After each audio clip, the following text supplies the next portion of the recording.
Sarap, adobo. Mga palalabs, luluto ako ng adobong manok. Yan siya. Siyempre, ginisa ko muna yan sa bawang, sibuyas, tapos pamintang pino. Ganun talaga ako pag nagisa, pamintang pino. And then, kunting magic sarap. And then, yun na yun, si manok. Tapos, ito na siya. Halo-haloin natin, ha. Yan, halo-haloin natin. Tapos, maya-maya, anuhin na natin ng toyo at suka. Ayan, mga palalabs, pwede na natin ilagay muna ang toyo. Itong ginagamit kong pansukat sa tuyo. 2 toyong ganito. And then, 1 sandok na ganito naman na suka. Ito naman ang suka na aking ginagamit. Dato puti din. Yan siya. 1 sandok na suka at saka 2 sandok naman ito. Yung pinakita kong sandok, yun yung ginagamit kong pansukat. Ayan na mga palalabs. Ayan, may toyo na yan. Nahalo ko na rin ito. Mahirap kasi pag, ayan o, diba? Kita nyo? Dato puti kasi ang aming brand. Yun ang mas prepare kong ginagamit. Sa toyo at saka suka. Ayan. And then, yung suka, 1 ganito namang suka. Ayan, mga palalabs, ito, suka. Ayan. Ayan siya, 1 ganito.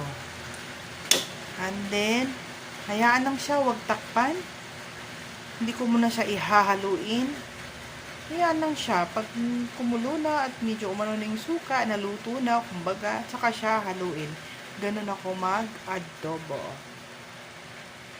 Siya mga palalabs, pwede na nating haluin na na yung suka. Siyempre. Ayan, nahalo na natin. Takpan na natin siya and antayin natin. Mga 15 minutes at saka siya haluin natin. Takpan natin, takpan.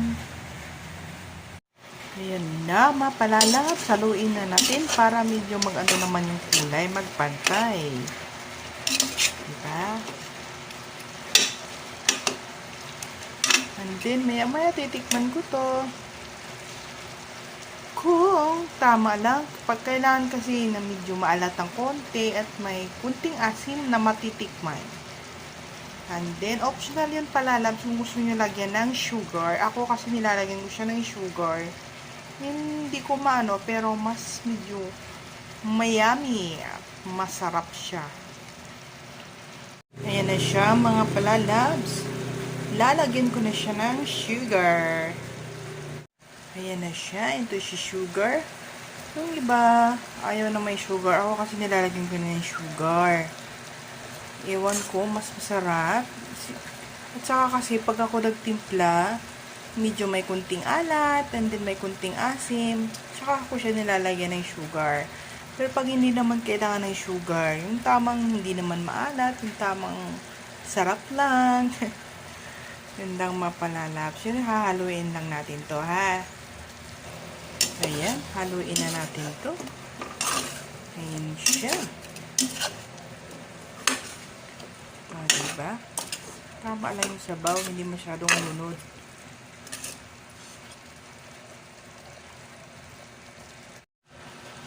Ayan, tingnan naman. Ang sarap-sarap niya, no? Ooh. Yummy, yummy. Diba? Yan na siya. Okay na siya. Okay. Lagyan ko sana to ng sili, labuyo. Kaso, ang aking Wayne ay ayaw ng maanghang.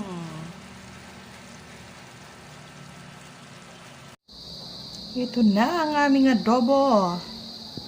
Yan ang aming ulam, mga palalabs, diba? Sarap-sarap niyan. Kulang lang isiling labuyo. Kasi si Rain ko ayaw ng maanghang. Diba?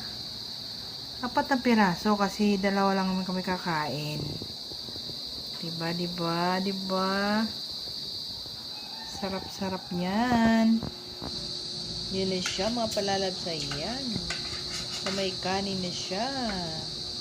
Siyempre, hindi mawawala yung labuyo dyan kasi aking kinakain. Ayan. Yummy, yummy talaga. I'm sure talaga na masarap.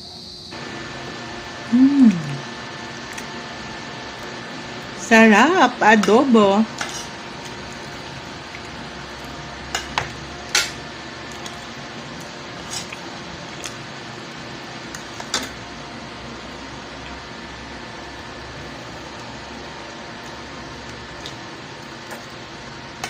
Sili.